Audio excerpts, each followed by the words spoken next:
Hello students, मैं अमरदीप पासवान अपने channel में बहुत बहुत स्वागत करता हूं।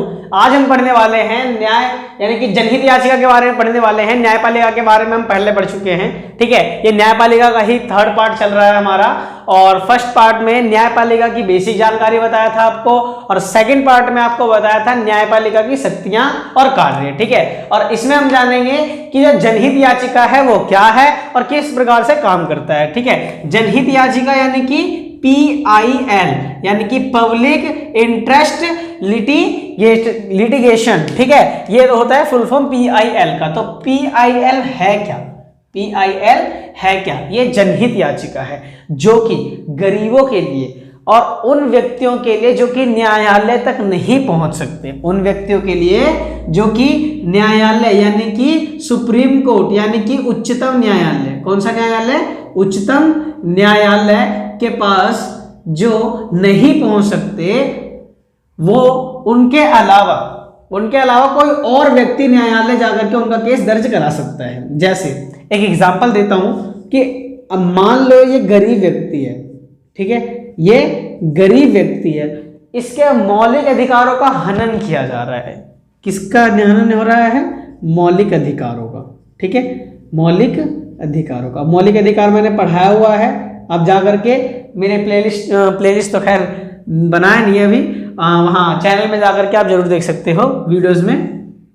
तो मौलिक अधिकार के अंदर क्या होता है? 6 प्रकार के मौलिक अधिकार हैं, ठीक है। अगर इनमें से किसी मौलिक अधिकार का हनन होता है तो अगर ये व्यक्ति सुप्रीम कोर्ट नहीं जा सकता तो इसके अलावा कोई भी शिक्षित व्यक्ति नागरिक, ठीक है, या तो फिर कोई भी NGO न्यायालय जाकर के इस व्यक्ति का न्याय की बात कर सकता है, ठीक है। यानी कि जो ये व्यक्ति है जिसके साथ अत्याचार हो रहा है, वो ना जाकर के कोई और व्यक्ति उसके न्याय के लिए, हक के लिए लड़ सकता है, न्यायपालिका को बता सकता है, ठीक है। आगे देखिए, इससे गरीबों को क्या लाभ होता है? तो ध्यान रहे, जिन गरीबों को उनका हक छीना जा रहा हो, जिन गरीबों को सरकारी सुविधाएं ना मिल रही हो, कौन सी सुविधाएं ना मिल रही हो? सरकारी सुविधाएं ना मिल रही हो, तो वो PIL के जरिए न्यायालय के पास जा सकते कि भाई हमें इस प्रकार की सरकारी सुविधा नहीं मिल रही है। और गरीबों को, किसको?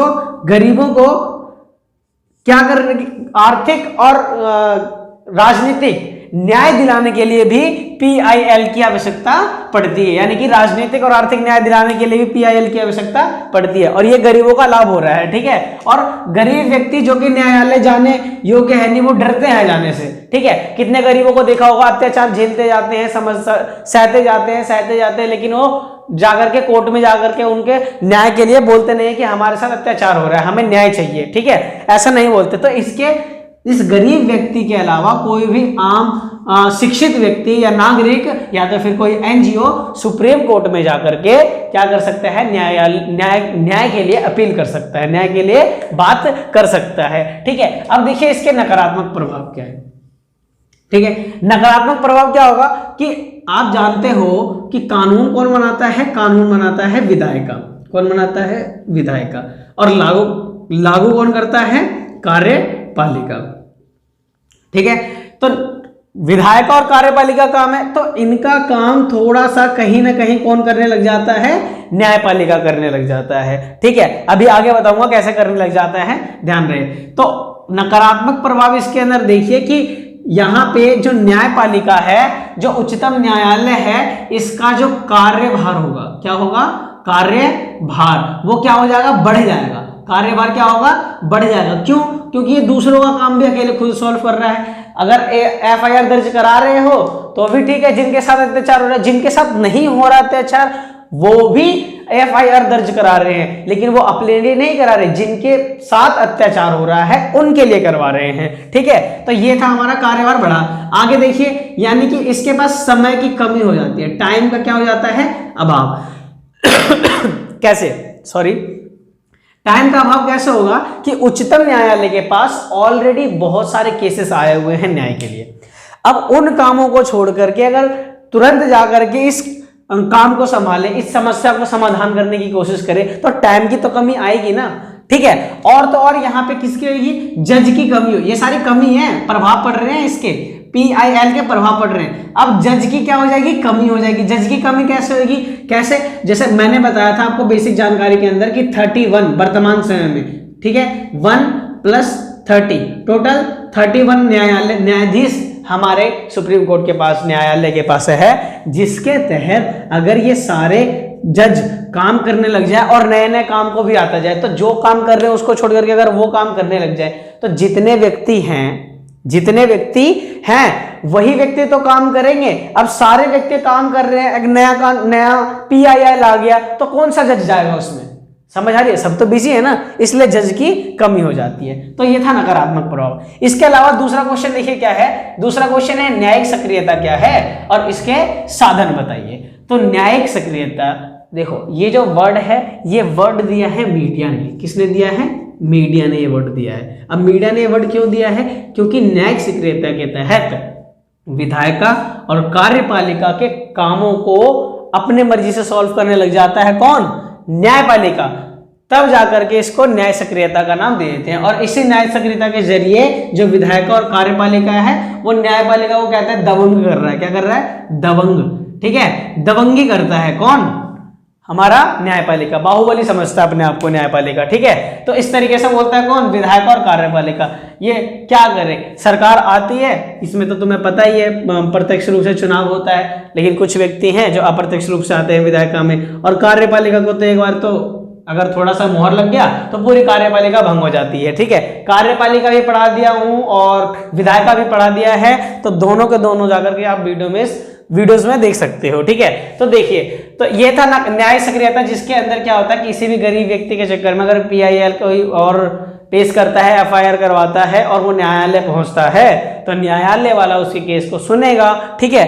और देखिए, अगर सरकार है, सरकार ढंग से गरीबों को लाभ नहीं पहुंचा रहा है, या फिर जो पॉलिसी अपना रहा है सब कुछ लोगों के लिए सबको लाभ नहीं मिल रहा है या किसी को लाभ नहीं मिल रहा है, तो न्यायपालिका उस पर कार्यवाही कर सकता है। इसके साधन देखिए कैसे, कि न्याय पूर्णावलोकन का अधिकार। तो न्याय पूर्णावलोकन का मतलब पहले भी समझाया हुआ है, अब भी समझा रहा हूं, कि जो न्याय पूर्णावलोकन है उसके तहत जब भी कोई न्यायालय, मतलब जब भी न्यायालय किसी व्यक्ति को, किसी अपराधी को, ठीक है, मान लो सजा दे देता है 10 साल की, वो तो संविधान में ये लिखा गया है कि उस व्यक्ति के लिए अगर वो सजा कम सजा के लायक है, यानी कि 5 साल सजा के लायक है या तो फिर 3 साल सजा के लायक है, तो उसकी सजा को कम किया जा सकता है दोबारा से विचार करके। तो ये इसके पास है साधन न्यायिक सक्रियता का। दूसरा, मौलिक अधिकारों की रक्षा करना, ठीक है, और मौलिक अधिकारों को लागू करने की शक्ति। अब यहां से तुम्हें अच्छे से समझ में आ जाएगा कि विधायक और कार्यपालिका क्यों जुड़ते हैं। अब विधायिका का काम है कानून को बनाना, कार्यपालिका का काम है कानून का निर्माण करना, ठीक है। तो विधायिका और कार्यपालिका, अब यहां पे बोल रहा है कि मौलिक अधिकारों को क्या करता है, लागू करता है। आपको मैंने बताया है कि जो मौलिक अधिकार का आर्टिकल नंबर 32 है, यानी कि संवैधानिक उपचारों का अधिकार है, जिसके तहत जो न्यायपालिका है वो 5 प्रकार के रिट जारी करता है और उस रिट के जरिए मौलिक अधिकारों को रक्षा भी करता है और उस रिट के जरिए मौलिक अधिकारों को लागू भी करता है, ठीक है। तो ये था हमारा ये दूसरा पॉइंट, ठीक है, कि मौलिक अधिकारों को लागू करने की शक्ति है किसके पास, न्यायपालिका के पास। उसके अलावा देखिए क्या है कि संविधान की व्याख्या का अधिकार है न्यायपालिका के पास। अब ये कैसे होगा पॉइंट, तो ये इस प्रकार होगा कि जो न्यायपालिका है वो हमारे भारतीय संविधान की व्याख्या करता है। कैसे करता है बताऊं, कि जब भी कोई कानून बनता है, तो इस कानून का जो अंतिम मोहर है, क्या बोला मैंने, जो अंतिम मोहर है, जो अंतिम वैल्यू प्रदान करेगा, वो कौन करेगा, वो करेगा न्यायालय। कौन करेगा, न्यायालय करेगा भाई। तो न्यायालय अगर करता है, कितने बार ऐसे हुआ है कि कानून के अंदर चेंज करने के लिए न्यायालय क्या कर दिया है, वापस कर दिया कि भाई इसमें चेंज करो, तुम क्या उल्टे सीधे कानून बनाते रहते हो, ठीक है। तो न्यायपालिका कई बार वापसी भी कर दिया। तो अंतिम मोहर किसने लगाया है, न्यायपालिका ने, ठीक है, कि ये जो कानून है वो सभी लोगों के हित के लिए नहीं है, थोड़ा सा आपको इसमें परिवर्तन करना होगा, कुछ भी अगर कमी हो तो उसको बताते हैं। इसी के साथ वीडियो खत्म होती है। उम्मीद करता हूँ समझ आया होगा। मिलते हैं नेक्स्ट वीडियो में, तब तक के लिए बाय।